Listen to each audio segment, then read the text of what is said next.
For all you aeroponics guys, this video may not be for you. It's more about vacuum forming, and more specifically about vacuum forming an RC car body. Now, the reason why I did this is because it was a project that I was working on, and it was just driving me nuts trying to find the content that I needed to get this project done. So since I had to go through the trouble of figuring out all this information myself, I decided to possibly help others by giving them some sort of a baseline and putting all the information in one spot. That's why this video is super long, but it's very in-depth and it covers a lot of territory. But for you aeroponics guys, if you don't want to see this kind of content, then give me a thumbs down, give me a sign, let me know. For you RC guys, or you guys that are into vacuum forming, this video is a good starting place, especially if you're a beginner. Now, that being said, watch, you aeroponics guys, you'll see me utilize this skill in aeroponics in the near future. Fail. Fail, fail, fail, fail, fail. Fail, fail, fail, fail, fail, fail. Damn.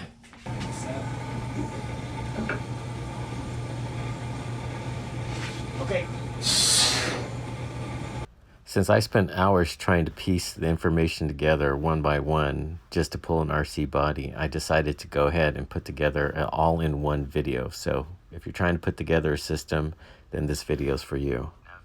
Now, if you don't want this to happen to you and you're serious about pulling an RC body using vacuum forming or vacuum forming in general, I'm going to give you some real information and specific information with some solid guidelines. We're taking a look at my frame again, just utilizing scraps here because I had no idea what size to run, how big I needed everything, and how everything was going to work out. Right here, what we're looking at is my second plaster mold of a stadium truck 1/10 scale. I actually ended up running 23 inches wide by, I believe it's 33 and 3/16. This mold is approximately 7 inches tall. The body length in its entirety, tip to tip, we're probably looking at, let's just say 22. Width-wise, we're looking at about 12 inches. Now, on this, I just put the frame together, and it's going to be a little bit hard to see right here, but I used aluminum brackets for the bottom to support that. A 1/4 inch thick by 1 inch. So 1/4 by 1, 6061 aluminum scrap again that I had lying around. Basically, it's this stuff here, and this was like the scrap I had. As far as my piece of, we'll call it plastic, PETG, or polycarbonate, we're looking at 1 inch in through the frame is what I'm clamping down on. So this one, I believe, is about, let's just say 30 and a half. We'll just oversize 30 and a half. So 30 and a half by, we'll say 20 and a half. And the thickness of this is 0.0625, which is 1/16 of an inch. I went with some heavy stuff. There is a difference when you pull heavy gauge and light gauge, so I'll show you that in a minute. And as you can see, the details came out pretty good, but the problem is that I got all these bubbling, right, which is like the moisture. That comes from a couple variables, but mainly it comes from the material choices that you choose, because I didn't really change anything and I got different results, which I'll show you in a minute. So that's my framing, and underneath it, of course, is still sitting on the vacuum table or the platen. I did something really simple. I just got a bulkhead, connected it up with that 90-degree, threaded into the bulkhead, pulling it out. Got a disconnect here so I can pull it apart, and just ran 1 inch diameter PVC plumbing. And again, this was just makeshift that I wanted to do just to test. All this is just testing. So first time I was ever going to pull something, so I just try to make it simple, cost effective, and figure that out. Again, here on my platen or my table, 3/4 inch, same thing, particle board. The length of this table 30 inches by, I believe the width, I can't really get in here.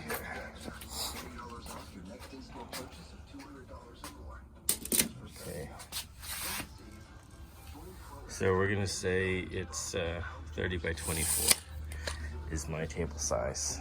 What you can see here is the variations in frames that I was using, because on my frame I was using this pine, which is 2.5 inches wide.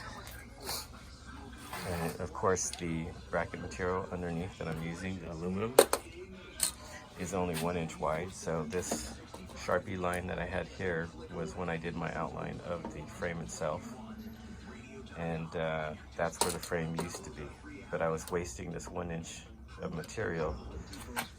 So I made a new frame when I went with a thinner gauge material, when I went to the PET G030. So when I went to that, I had to get extra width, because that's when I had the blowout from the uneven heat, which I'll show you. This extra inch helped me get a much cleaner pool, because it gave me more flexibility with more material, maximizing the efficiency of my material. So length I didn't have to change. Well, I couldn't change, because basically it's maxing this table out. So there is a reason why they tell you to run X size, you know, a lot bigger than what your part or your mold is. You take the height into consideration, the length, the width, and then initially I think you're supposed to take the width and then add the height, double the height, and that's supposed to give you your starting cutout piece. But of course, you know, it gets expensive if you do it that way, so everybody tries to cheap out and maximize their sheets, and I did as well. But as you can see, for the thin gauge stuff, I had to increase the width, and I got me 2 extra inches just by moving my frame out. I didn't change my internal frame, the aluminum frame. I just built it once, so that's still the same size. The external frame, which is the wood frame, that's what it was coming all the way to here, so it was overlapping, but I didn't really think it made that much of a difference. But that overhang was killing me, and that made a huge difference, just those 2 inches right there. Shoot, since this is on here, you can see the detail. It pulled pretty well. I got into the windows and everything. And then also, I drilled a huge hole, because I was limited to the drill bits that I was able to get my hands on. As well, I wanted guaranteed flow vacuum coming through that. You'll see a lot of platens, people using pegboard and whatnot. I opted not to go that way, because it was just too time consuming, and pegboard holes might have been too big. But you know, I've done that before in the past, trying to make small little things, maybe the size of this section of the hood, and I was using a shop vac, and that kind of worked, but not very good. I opted out, and I just went with a simple table, drilled 1 hole, put 1 bulkhead fitting, so there's only 1 hole in the center. It's like 1 inch, and that's pulling everything. Prop this up on a couple of quarters, so there's a quarter here and a quarter here underneath the model, and but as you can see, it pulled pretty good in comparison to my starting piece, which is my plaster of Paris. About these holes, that's just where you're gonna have to draw more detail out. I noticed on the factory body that I pulled it off of, they had a couple of marks here, so I figured that's where I would need to do it. And then outside of that, I decided to cheat and use where they had the body pins. This is where the tether goes in. Here's the body pins. And where the tethers plug in, I just drilled straight through, all the way through the mold, so that I can get extra vacuum. What I've learned is on these holes here, the depth, you can make really small holes, and you just need to come down like 1/2 inch, and then from the bottom, when you're drilling upwards, you would drill it with a larger diameter. So I think I went with quarter inch from the bottom up, but the last half inch is the smaller hole sizes, which I believe that started out as a 1/8 inch drill bit hole. What else am I missing? Oh, the improvements that I made on my second frame that I did is these initially were here for an alignment, these aluminum rods, because I seen everybody doing it. And what I ended up doing is I ended up notching out my frame here to give me a depth gauge so it would stop me as I put the frame on. And then I would bring it down, and as long as I was here, pegged down on both sides, then I knew I could just press down and release the vacuum. Now the final portion is I made my own vacuum tanks. And I seen somebody else doing something similar. They didn't do a build on it, but you know, just seeing their tank underneath their table, you kind of figured it out pretty quickly. What I ended up doing is I went to Home Depot, and this is just drainage pipe, which is ABS. This is one piece that was 10 feet long, and it is 4 inches internal diameter. So the outer diameter is probably closer to 5.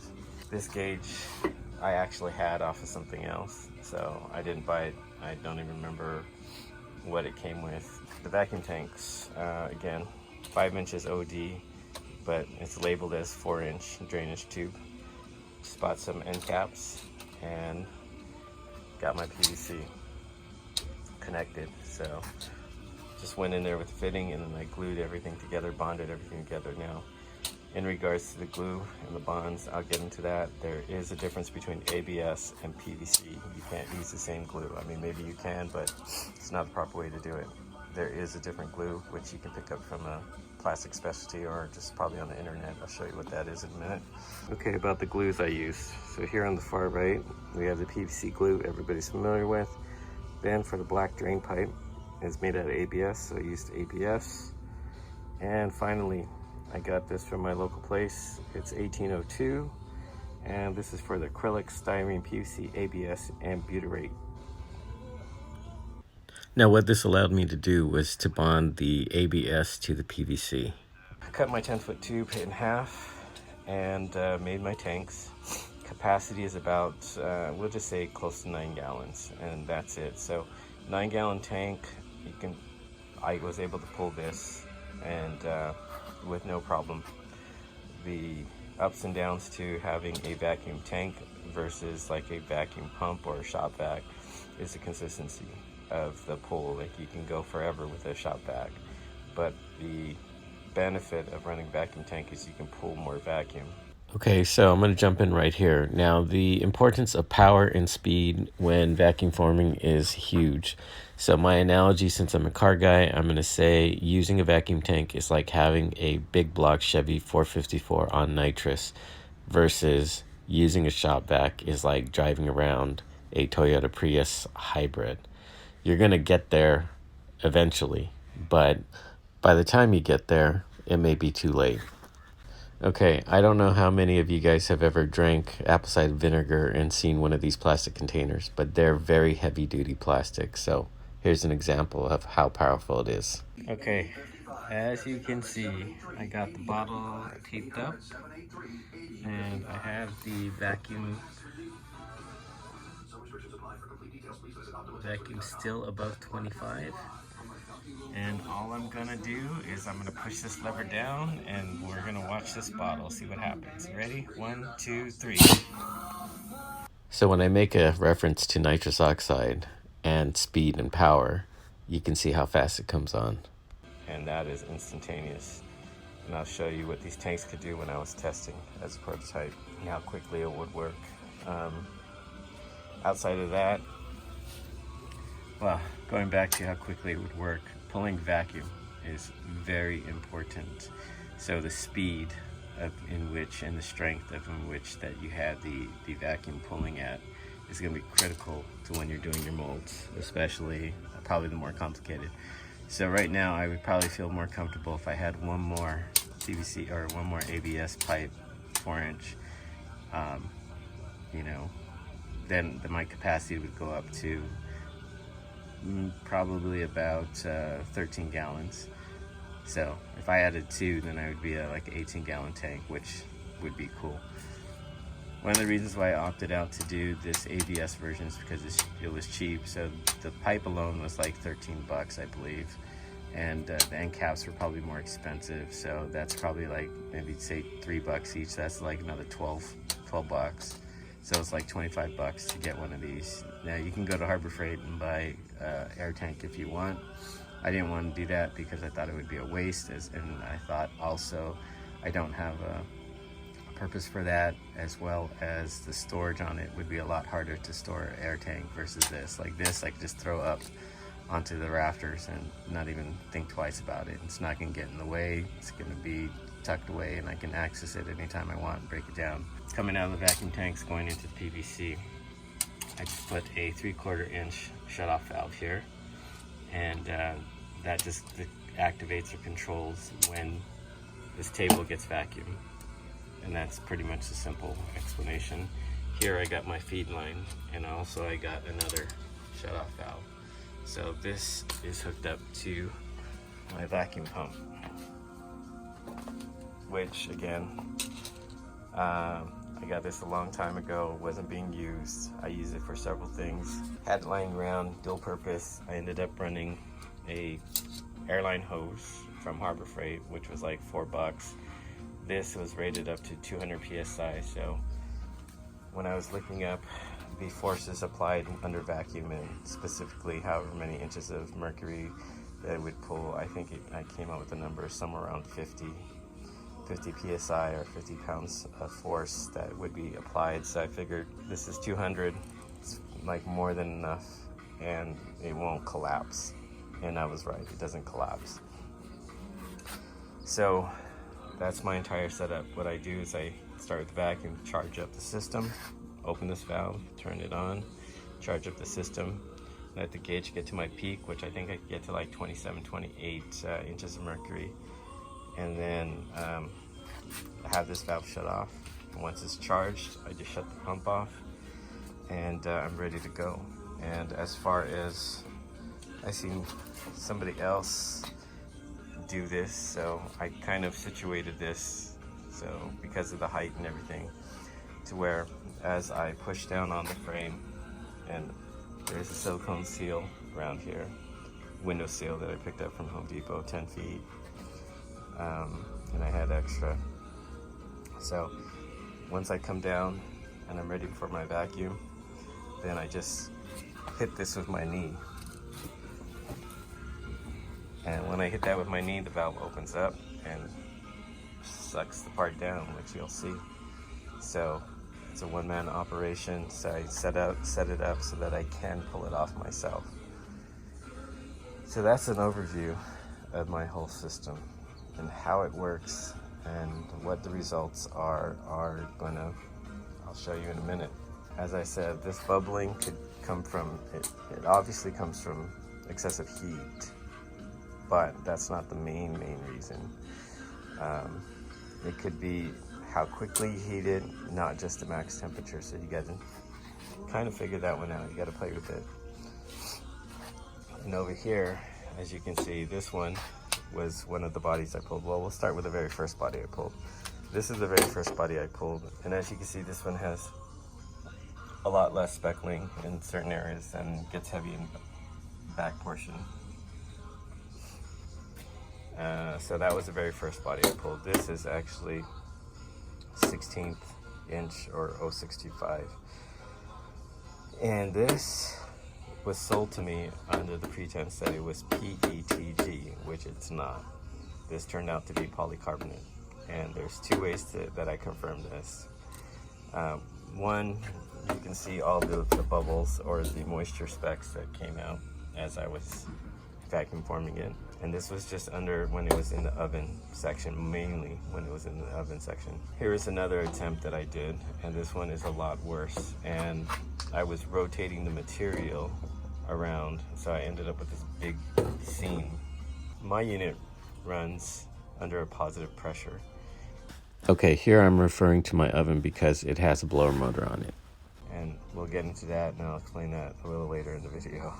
There's a benefit of the positive pressure because you can gauge it What I mean by gauge it is under positive pressure, you will actually see your material rise up, like filling up a hot air balloon.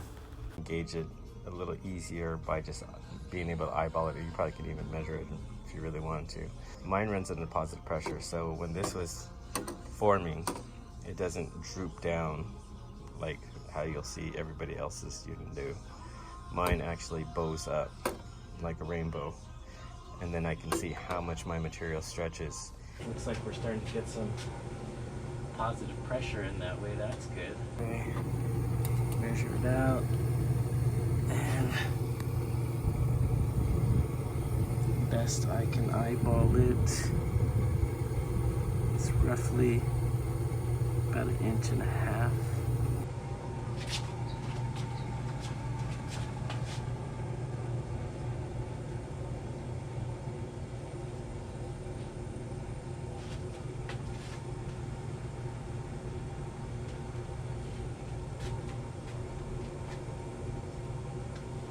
Okay, I think that's going to be, you can see the positive pressure coming out. I think that's the last time we could flip it.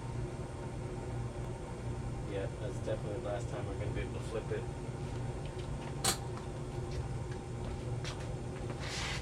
So this one came out pretty good, but I decided to change it around, and after speaking to a couple of experts that do real industrial vacuum forming and whatnot, I got some really good advice from a friend of a friend. He told me, well, you should, because of your oven, because of the way that it's flowing, you're going to need to do something about the air flow, because the airflow will affect the way that it heats up your unit. Okay, airflow is totally different from heat. What you're really looking to do is you want radiant heat to be distributed evenly, but airflow will affect that because the air path where it's flowing higher is going to carry more heat, and then therefore you're going to create an uneven heating of your material. So I was like, okay. So his advice was to rotate the tray on the oven as it was heating up. So flipping it 180, end over end, side to side, rotating it, say, 180 as well. So heating it up, because the thicker the material you run, if you understand the word core, so we'll just say the very center of the layer.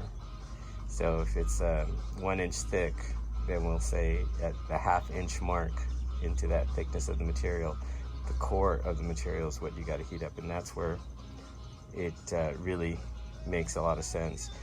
The thicker the material, the harder it is to heat up that core, but you need to heat up the entire material evenly. So that's why his advice for rotating it came out, because my oven is directional. I'm only heating from the bottom up, and at the top it's all ambient, right?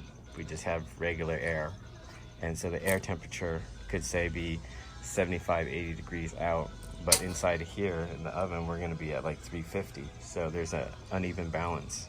So hence rotating it to make sure that each corner is going to be evenly heated, and then flipping it over is also going to help, and then rotating that as well. So I was playing with that, but I guess my timing was just way off, and I rotated it way too late while I was heating up the plastic. So what happened was, if you can imagine, this side, you could see it. You can see the difference of the moisture buildup. So this side heated up a lot, and that was on one side of the oven. So I decided to rotate it 180 degrees. So basically taking the front and switching it to the back, if you want to look at it that way.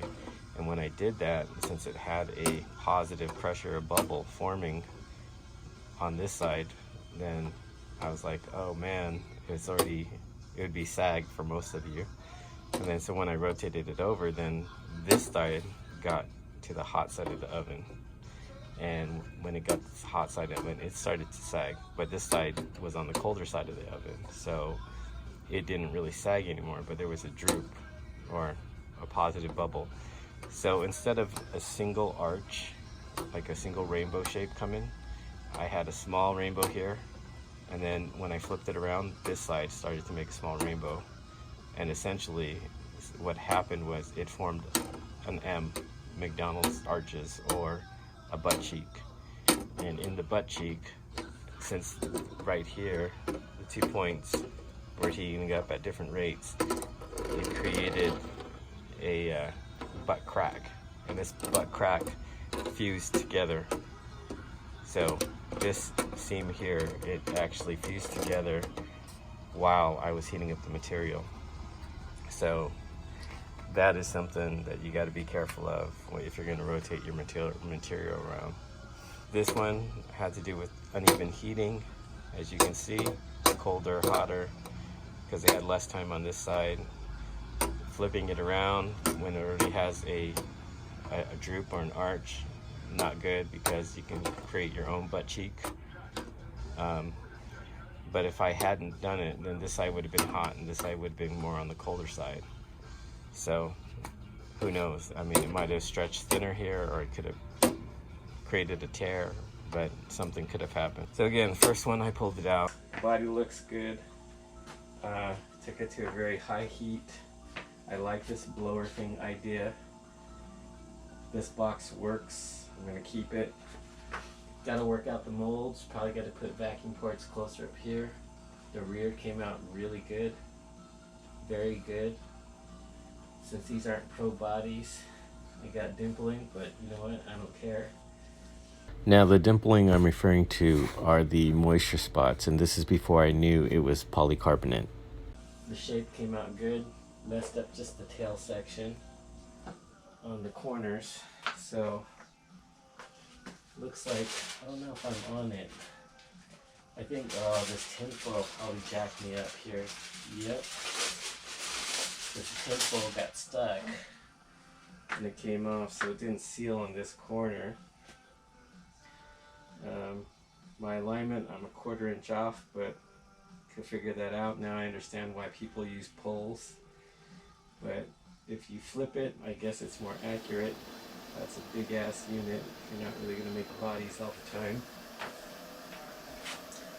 Vacuum tank worked freaking awesome. I got undercuts on the body, so I got to figure out how I'm going to get this out. But very pleased with the first pull. Good, and this is why they say keep track of your time, and I have not. Because my oven, I was playing with my oven settings. And then this one here, I was playing with material settings, like rotating it and flipping it and trying to heat up the material more evenly. But as you can see, my first pull was better than my second pull. So, and then this would be considered my third pull, and I pretty much left it, and this one is just using those adjustment screws on the oven itself. Now, for those of you thinking, oh, this is too much heat, or this is that, or whatnot, yeah, it is a little bit of heat, excessively, and I probably could do a better job if I was going to be able to dial in the oven more, but you know, you're limited to how much material you have and what you want to try and what you think are the big things. So this was supposedly a inside tip of how to heat up the material more evenly, but obviously this is my first time doing that, so I was way off and it just turned out horrible. Now, the difference in materials, since we're getting into that, we have, this is polycarbonate, and the reason why I know is because the pro gave me the hot tips on how to test that, and I confirmed it through Google and seeing everything. So for those of you who don't know, well, you know, we'll get into the hot tip later because I got video footage of it as well. Okay, this is what happens when you speak to an expert. You get very important information really quick. So he told me to light it on fire and see what color it turns, as well as the odor, and he told me what it would do. And this is how I could determine what type of material I have. So, moral of the story is, I got smoked. So the importance of this test is because those bubbles that I was getting are pretty much unavoidable unless I do a whole dehydration / bake the damn thing at 150, 160 degrees for like 5 or 6 hours, he was telling me. So I got polycarbonate. I didn't get my PETG, which does not absorb moisture, so you can actually get clear bodies running that, but there's no way to chase it out, at least not from what I have. But this is polycarbonate, so take my word on that. And running the same oven, the same settings, and even thinner material at the same heat, I'm gonna go to my next pool, which I used PETG. Now this I know is PETG because look at that. Look at the clarity. There's not one bubble in this thing. It's crystal clear. So, and you can see right next to it is the polycarbonate. So this alone should explain the difference in materials. And this is even thinner. So I got one more sheet of this 030 and I'm gonna run it and I'm gonna see if I can capture that on camera and capture how my oven works. You're gonna let it balloon up? It's starting to go already. Is it?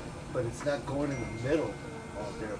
Yeah, I think it's gotta get like soft first before it starts to balloon up. It's starting to like bubble even. Is it? Is it looking more even? But right here, there's a lot of waves. That corner looks a little weak. Well, this one looks flat. That one looks a little bit down. I don't know how these look. This one looks kind of up. It's kind of bowing up. But this is where it's the strongest coming out, right? So yeah, so I couldn't really fix that. Oh wow, it's bubbling fast. Yeah, it is. What's the temperature at? Shit, we're barely at fucking like 200, dude. We're not even at 200 yet. Really? On the bottom, we're Well, at look at it go. 175, man. You see how high this side is? Yeah. It's high because it's almost like, look at it, it's almost touching this wood. Okay. Both sides doing it. Okay, I'm gonna fucking go.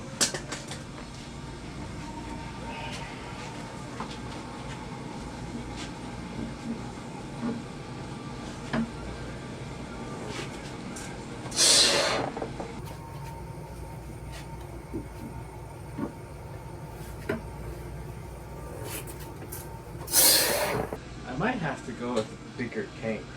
Maybe buy one more tube and go 4 tubes on this. Oh, is it blowing out? Yeah. Oh yeah, it kicked out, huh? See, that could be either I ran out of vacuum, Yeah. or it could be that this plastic is so thin it started to harden before I was able to pull the vacuum, right? Maybe if you get more vacuum. Yeah, bigger capacity, it could pull harder, longer. So right now the oven settings are for this 030. And one of the reasons why this one didn't come out as good is because I had now I know that there's a different setting for both the thicker material and thinner material on the oven. So in order to get good results, I need to change the settings. Okay, again, taking a look at the polycarbonate over here versus the PETG, you can see the clarity difference. So we'll go real quick over here. Check out the body. We'll go over the really bad polycarbonate. So you can see all that, and that's from heating and the material itself. And then we'll go over the polycarbonate that didn't really have as much heat, and you can see that, and then you can see the moisture bubbles in the back there. And again, we'll go over the PETG, and that's what we got there, crystal clear. Okay, one more quick look at the bodies, and going back to one more lesson that I learned about being cheap on the materials that you use. You don't want to be cheap on the materials that you use, because this was my very, very first pull, and I was trying to size up the material so I can maximize how many bodies I can get. And it's pretty obvious here that you can see it. And I started freaking out because I was seeing all these bubbles appear on the very first time I did it. And so I pulled the material off, which didn't give it enough time to heat up properly. And I got that. Now the reason why you don't want to undersize your sheet when you're first starting out is because, let's see if I can put this over. Okay, you don't want to undersize it because what will happen is on this one, it's kind of hard to see, but I can show it to you in a second. When it was tucked in the frame wasn't biting down enough or clamping down enough on the material itself. So you needed that extra leg. And as I went to pull the vacuum, you can see there's something. Okay. You could see that when it was in the frame here, and then it pulled out of the frame here. So that's what happens when you come up short on your material, and then it pulled out over here. If you follow the screwdriver, and then it pulled out over here. So those 3 arches is where it pulled out, and it was just barely holding on to the corners, as you can see. So again, if it's an extra inch and it's going to throw you off, but that's going to cost you one more body, then, you know, do it, because if not, you're going to end up with a piece of scrap material that has huge cutouts. You can see there where it pulled away, and of course pulled away up here. So don't be cheap. Cut the extra 1/2 inch, 1 inch, 2 inches, because if not, you're going to end up wasting an entire sheet of material versus an extra inch or 2 on a successful mold. So that's my advice about being cheap and trying to save material. Okay, now some practical advice, because if you're making a wooden box, and I'm using particle wood, which is really bad, but my fire extinguisher was already discharged and I didn't have anything. So what I did for my fire precaution was kept the 5-gallon bucket filled with water, wet rags inside, wet towels inside. So if something had gone bad, I just immediately pulled out the towel, smothered out the fire, and that's what I did. So safety is important, especially if you're messing with fire. Going back to my plaster of Paris mold, we're gonna check something else out. So this is my second one, as I told you, and there's a few things that I would do differently, but anyways, we'll go back to the first one and why I had to do it. So first, using that Stadium Truck 10th scale, this is my very first mold, and again, I didn't have any idea of how much to use, just getting the mixture ratios and all that. It's hard enough setting up the fixture to do that, which we'll get into in a second. And I didn't have a traditional uncut body. I had a full body to start with that was already cut out and everything, graphics and all. So I ended up trying to repair this one, which actually made it worse. But the first time I did it, these corners were broken off, didn't have any detail, and I tried to re-pour it with the full mold, and that didn't work out well. I did a really bad tape job on the body, so the wheels and everything look all screwed up, and trying to salvage this one just made it worse. But once it actually came out really good in the front to all the way down to here, and you can see, you can probably see the different coloration where the next time I poured it to repair it, it worked out. So this is my first attempt, and I ended up pouring it 4 times on the first try just to get it from the very top to the very bottom. And so had I known how much to use, then I could have got it done in 1 pour. So dealing with plaster of Paris, I'm gonna give you guys the inside details of what I did and how I did that. And even though I learned how much plaster I needed, on my second time I poured, I still poured this mold 3 times because I came up short. Now, the difference between the first time I made the mold and the second time is that the first time I ran out of plaster and I had to go back to Home Depot and pick up another bag. The second time I ran out was I just mixed up another batch back to back. And I mixed it differently. So when I poured that one there, I did the standard formula of 2-to-1 ratio. And that works out well. So hot tips on when pouring plaster. Oh, well, going back to this one, the second one, I didn't use the measure ratio, I used the eyeball ratio. So I eyeballed it as I was mixing it into the water. And I used a mesh screen, which I have right here, which is basically your screen door material right there. And I used that, laid it over the bucket, and I used it as like, what do they call it? Is it a civil? I have to look it up.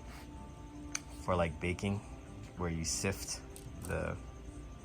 whether it's flour or whatnot. I was just rubbing it back and forth on the screen to get even coverage and have it fall into the bucket of water.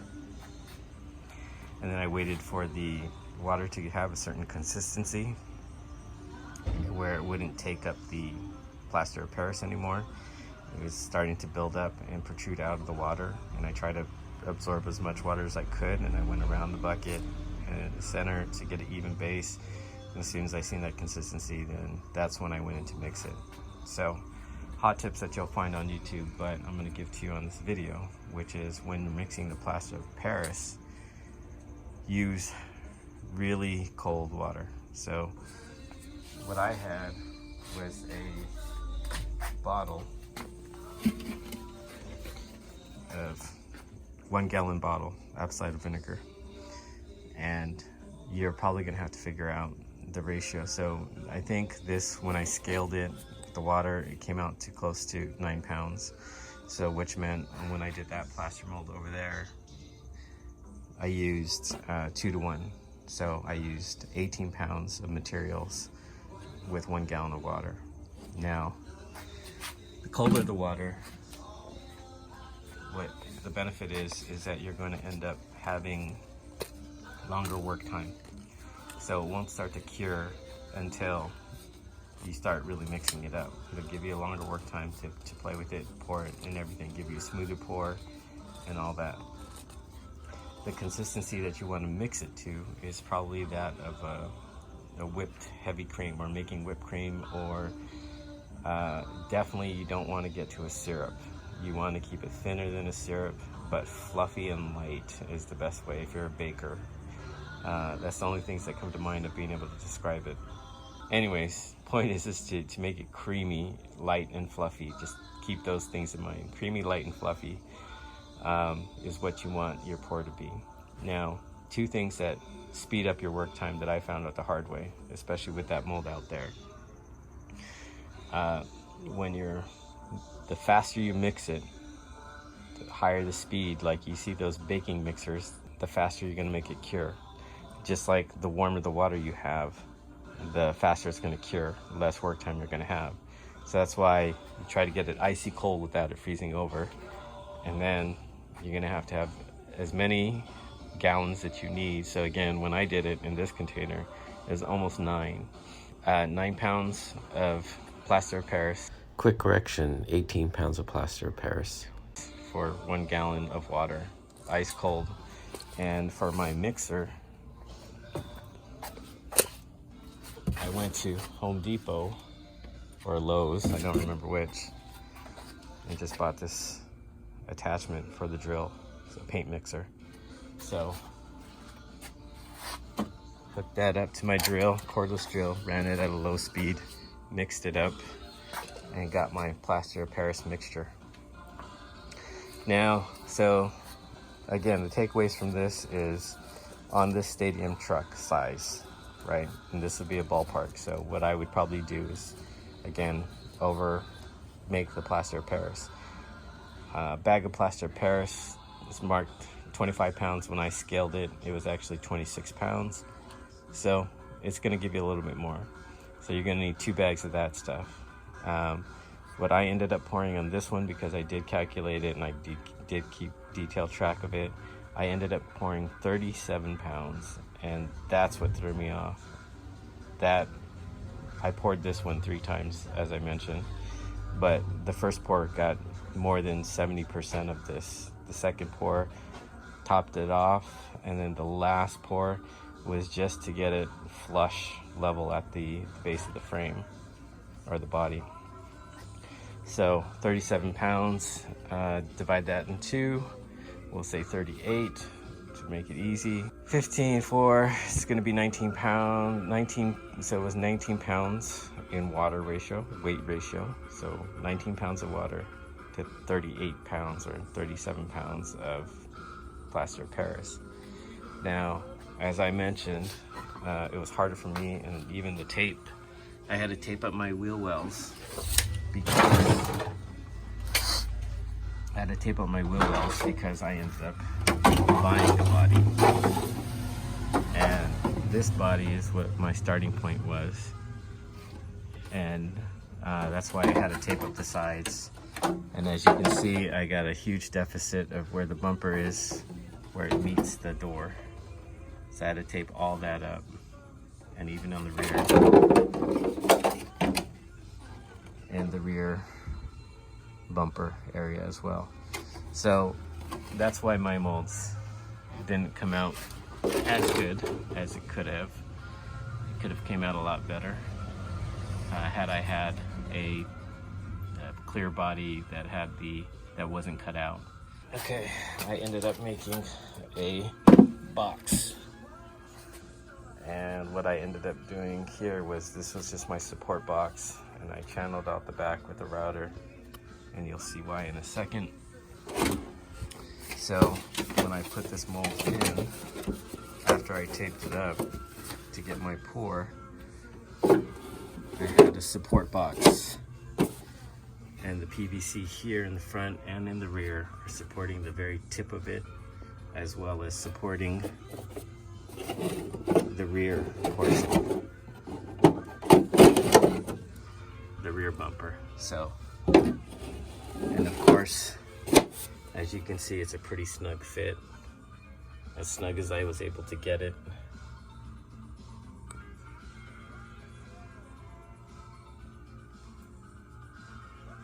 So this is why my mold didn't come out as good as a lot of other people's. So you know, there's a lot of stuff that can be done, and even that mold, the very first mold that I have, once it fully cures, I was going to see if I can Bondo on it and then create my own body design instead of just dealing with one of these, maybe taking out some detail, adding in some detail, and doing a couple of different things. This is how I started, and this is what I'm doing. Let's see. Oh, something else came to mind, which I haven't even perfected yet. This is like my second attempt at doing something like this. For those of you who are wondering why I put these plastic PVC ends in here, and I haven't figured out what material, and I haven't been able to do the measurement or calculation or blah, blah, blah. There's a lot of things. So this is all work in progress. So this is real information for people who are really trying to do this and trying to figure it out, because the point that I'm at, even having access to the experts that do this stuff for a living, basically I'm at that point to where they would never be able to understand the equipment that I'm working with, because they haven't worked with it. So they don't know the limits or the things that are bad designed, poorly designed. So my oven, as you can see, it's stepped. You can see that clearly. So that is kind of bad within itself, but you know, it could be some benefits. The heating mechanism that I'm not using like one of those radiant heaters, the electric heaters. I'm using a heater, a propane heater, because I had it lying around.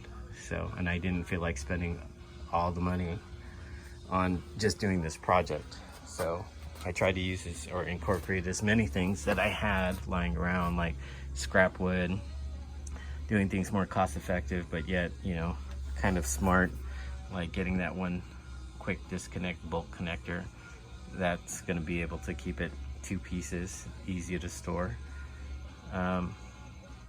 So within the means that I was willing to spend, that vacuum pump, again, I had from several other projects, so it's just now I have 3 different projects I could use that vacuum pump on. It's cool.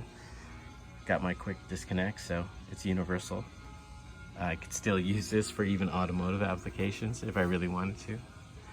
So that's what I mean. And you know, again, scrap, you can see my aluminum, obviously 2 different lengths. I didn't bother to cut it because I was trying to spare the material, because it's not going to be on here forever. Who knows if this table design is going to be here.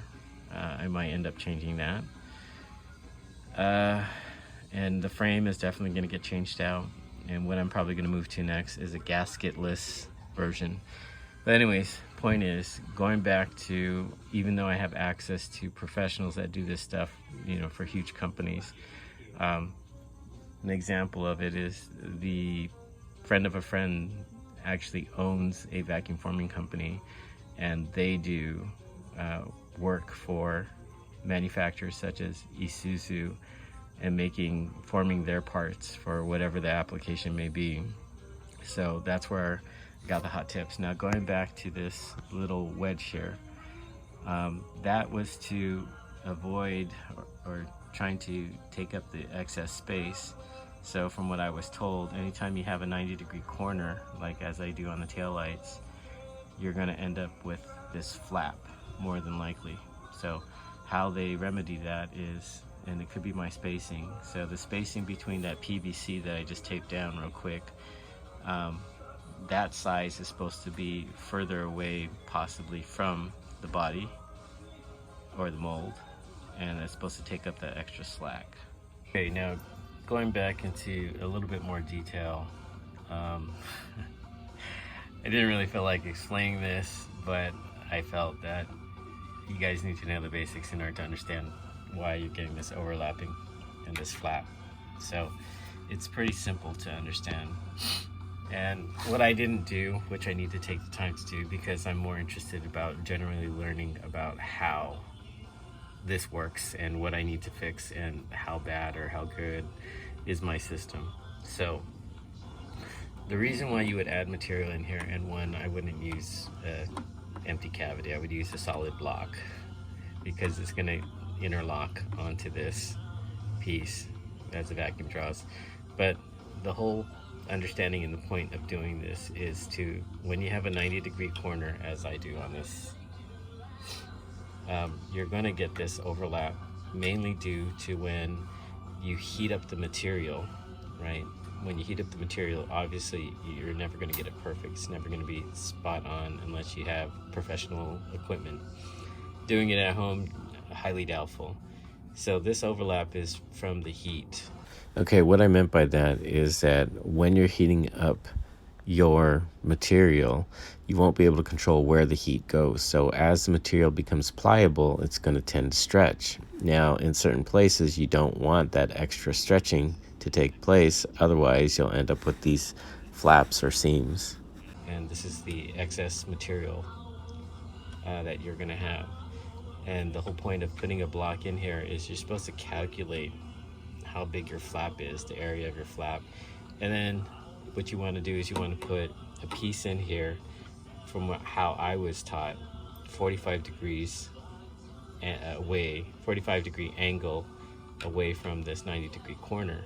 And the object of it, or the objective, is to have it suck down. Like if I have placed a block, say here, have it suck down and pull this excess material down and away from this corner, giving me a cleaner fix. I didn't really focus too much on this, and maybe I will once I get the other things, the main things down, but this is like one of the smaller details. The reason why I didn't, because I come close to the body line, and if you check out my other ones that had this flap, by the time I cut it off here, it's fused together and you could hardly tell. And it's not like I'm spending a lot of time cleaning these up. I'm spending more time trying to learn how to vacuum form these things. So that's the brief explanation that I'm going to give you on that. So it has to do with the heating of the material not heating up evenly. The purpose of this piece is to space it away, create a valley so that it will suck the material down, pulling it closer to the body, keeping whatever block that you're going to use. I'm sure you can pretty much calculate it, or maybe just oversize it. You'll know if you're too big by when you pull it down and you create a tear and you have a vacuum hole here. So start small, work your way up. Be prepared to deal with this excess if you have 90-degree corners. So brief explanation. All right, we are going to do one more pull, and the things that we changed and we upgraded. So I'm going to test if it's the vacuum capacity. So I went out and I made a new vacuum tank. So I got one more tube, assembled it together, and now we got 4 tubes. So my capacity is double. We're going to see if it's a vacuum issue or if it was a heating of the material issue. I was testing this out and I pulled vacuum, and it's been holding this for, I don't know, probably like close to 2 hours already. So I'm going to recharge that. The next thing I'm going to do in my change here, my final pull, is I changed out to these blocks. I rounded off the corners a bit, and I'm going to see if I can eliminate that flap coming off of the corners where the taillights are. Something I didn't show you on the previously was the gasket material. So this is basically like a window seal, and this one was silicone. So this is the reason why I got it. Figured it would be able to handle the temperature better than a rubber one, especially since I'm using aluminum bracket, this bracket, to hold down the PETG. And then coming over here, I'm set up. This is my frame, and this is the underside. So this is the side that goes down, and I just basically screwed it in. Again, prototype, temporary. Wasn't going to commit to doing a full build unless I was going to be successful at it and build something appropriately with the size and whatnot. So there's a look of my frame. And this is my last piece of PETG, which is 030, the thin stuff. So as I was saying earlier, this oven is set up for the 030 material, and it's a positive pressure thing. So I think this time it'll show on video. You'll be able to see the actual material balloon up.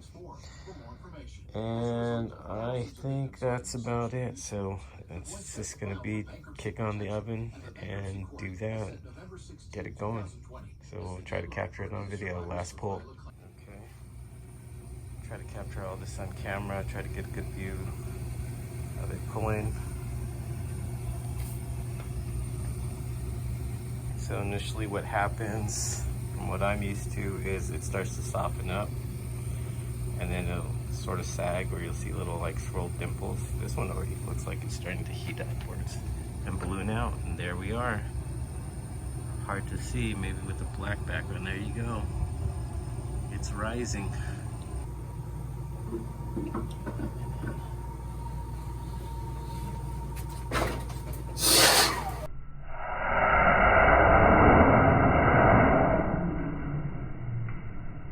All right, what did we learn here? Well, I got a lot more webbing, but it ballooned up big. I even got some webbing in the front this time. So I really maxed this material out, is what I believe, with the heat. I'm gonna have to play with these blocks, figure out what exactly I need to do. Send this footage to my guy and see what he says. This corner came out really bad. Oh, it even went up this high into the fender. Never did that before. When I got some, well, I had that, I believe. So I think this one, the material was just overheated, is what my evaluation is. Pulled it down, but I think it was just way too pliable. I even got little defects here and there. Interesting. So the thinner gauge material for me is much harder because I've only pulled 2 of them, and I really don't know what settings to run with. Okay, overall this actually was an improvement. It's just that I do believe I overheated the material, which gave me more slack and created the excess flaps that I wasn't able to take out. The additional vacuum tank that I added on did help a lot because I had vacuum to spare when I did this pull. Not only that, the difference between the first pull and this pull with the 030 PETG material is that on the first one, I wasn't able to pull the material all the way into the mold. Whereas on this one, since I had plenty of vacuum, it sucked it all the way to the body, so that helped out. As for the future, I'm probably not going to work with this gauge because the whole point of it was to create a body that is thicker and more durable. So I'm going to go with the thicker gauge material in the PETG. And the reason why I bought this material in the first place was just to clarify whether or not I was straight up overheating the material or if I had polycarbonate. And this gave me the 100% confidence that the polycarbonate was at fault, not me. Okay, check it out. I just rigged this. This has leaks. I didn't put Teflon on this. This assembly is loose. And this goes in through this tube. I got it into my T. That's my vacuum release. Here's the gauge. Here's the point of concern right here. How it says 4.2 CFM at 90 PSI. So I'm going to be limited into how much cubic feet I can remove if it takes only 4 feet in 1 minute. But check it out. So all I do is just open this valve and watch that gauge.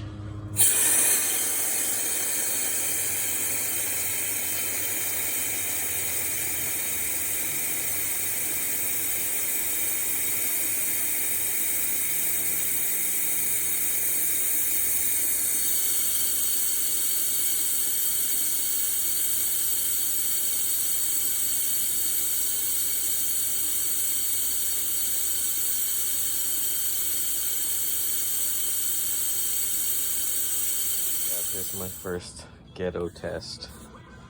I got the vacuum hooked up to this tape going to my gauge.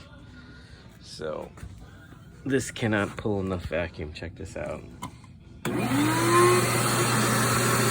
pulling some vacuum, and then when I close this valve, it can't even pull 10 inches. So looks like this is not going to work, at least with this vacuum for sure. Okay, looks like we're just a little undersized, a little too much, which actually does work out because looks like we're probably about 1/8 of an inch off the front.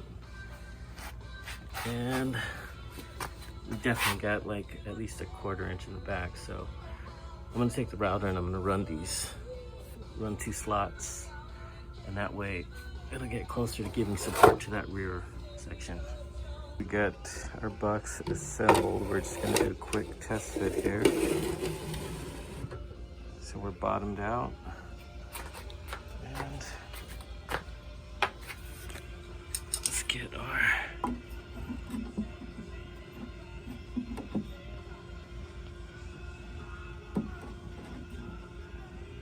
there's our square.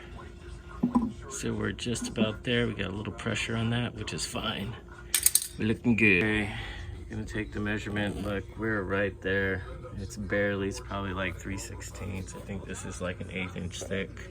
So I'm just gonna measure from here to there, figure out how long my slot needs to be, and then figure out how deep I need to go for that to fit in nicely. Because I put it in front side first. So that should be the support, and it should work out. So we're right there. Okay, just got done routing it. Went down pretty clean. Sides looking good there. Gotta worry about this. And the last thing, the rear seems pretty solid, so I'm not gonna stabilize that. I think that's gonna be fine. But the front is gonna dip, so I'm gonna put a brace under it. I'm gonna put this under there and prop up the hood so that it'll be stable.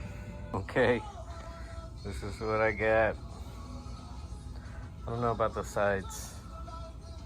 Hopefully, I would want it to bow a little bit more, then I could take it down, sand it down versus not enough. But the front, that corner's kind of jacked up, but that's okay because all that matters is the body mold. I don't know, man. Here we go. Okay, we got our mold set up. We got our cold water. Got our plaster of Paris. Got about 9 pounds of water, so it means 18 pounds of mix, 2-to-1 ratio, and we're gonna go from there. I used the whole fucking bag and I came up short, man. I need to go get some more. I hope you can add plaster on top of used plaster. I did 2 mixes. I did 18 pounds out of 26 pounds, and the first 18 pounds came out beautiful. And then the next 8 pounds I threw in there, it didn't, because you could see it got fucking air pockets and shit because I brushed it. And over here I was scraping the bucket out, trying to squeeze out all the plaster I can so it's all chunky. So I guess I gotta go to fucking Home Depot. So what I'm gonna do now is all these wrinkles and stuff, I gotta take these out. I gotta watch out for this line right here. I started working on this right now, and I gotta go around the whole car, clean up all this stuff. It's been a minute since I worked with this stuff, but 1 gallon can is only 15 bucks, so it was well worth it. And I guess I'm gonna start to apply it on all these cracks. I might, well, I gotta fill this in just to get rid of that. I gotta take care of this crack. And then it's contoured here. I might just come out and flare the whole fender. I don't know. I might change the design, but we'll see. Okay, we're trying to repair. Plastering over plaster that's semi-cured. Drilled a whole bunch of holes. Gonna leave my vacuum ports this time. Got a new bit that goes all the way through so we can clean it up. I'm gonna use the scouring pad here and I'm gonna scrub it down with some water, scuff it up, get it cleaned up. Then we're gonna make some plaster, put it in this mold. Not a whole lot, probably just a little in the roof line, some in the hood, and the rear corners. And I'm gonna try to load the mold in here. So I'm gonna clean this right before we do that. So clean the mold, clean this, and then assemble. Off the front cover, and what we got in here is a lot of plaster leakage, which is cool, no problem. Kind of did it on purpose to make sure. But this feels pretty solid. I hope this is solid. This is where we were having the problem. And just gotta try to unmold it. It's a horrible mess, and no, it didn't get fixed. This went concave again. I don't know why it did it again. But look at that mess. I gotta knock all this stuff off. This stuff should come off pretty easily. But my tape job was better. I don't know what I'm gonna do, if I'm gonna make a new one altogether, or if I'm just going to settle for this one. I guess it depends on how much detail came out on this one. So we're gonna clean it up and see what it came out like. Total fail. Look at, I fixed the back corners, but everything else went to crap. It all flaked off. Looks all broken. I fixed some of this rear stuff, but this roof, look at it, it's all broken. This hood is all broken. This thing's, it's done. I guess I'm gonna try to make another one later. So heartbreaking. Okay, just finished doing a pour and it's looking pretty good. I had help. My buddy came over. Luckily for me, he was visiting across the street, and we ended up putting 37 pounds of plaster to make this, what, 1/10 stadium truck body. Insane. And we almost ran out, so we did 3 batches, 3 layers. And then I put a little divot there. I was trying to flatten out a mound, but oh well, that's okay. That's easy to fix. No one's ever gonna see that, so hopefully this one will come out good. Nobody told me, which I wish they had, was how much plaster of Paris to use. And this, after weighing everything out, this mold right here, solid, didn't put any filler or containers or anything in there, but solid, this thing came out to 37 pounds of plaster of Paris. So if someone's gonna do it, something like this, a stadium truck size, take that into consideration.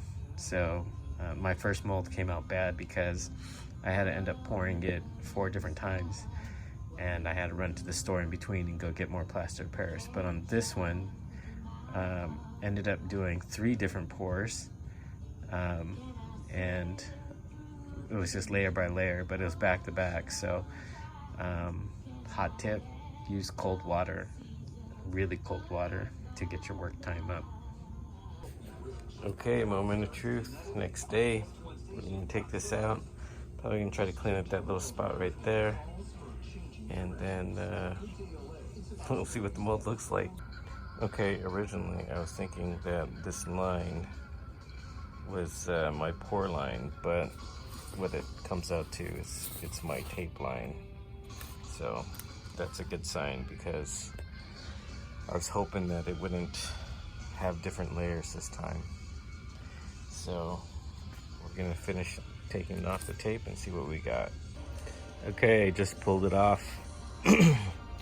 And I guess I should have waited maybe to let it cure more, but got some flaws, got a broken chunk there. I don't know if that was due to the air compressor. Got some flaws. The door, I guess the second pour and the first pour kind of mixed. You can see where the parting line is for the pores, which is cool. Can sand that out, can sand all that out. Got a broken part here for some of the detail. And then the rear louvers came off bad. Didn't come off so good. Probably because I pulled it off from the back to the front instead of from the front to the back. Front was really on there tight. Tail section came out good. And I didn't rotate it to the other side to take a look. Let's see if I can twist it. I don't want to bang this or drop it off. But same thing with the door. You can see the parting line right there where we did the pours. Overall, came out pretty damn good. I'm gonna let this thing cure in the sun and see how hard it will get. Maybe it'll get pretty concrete.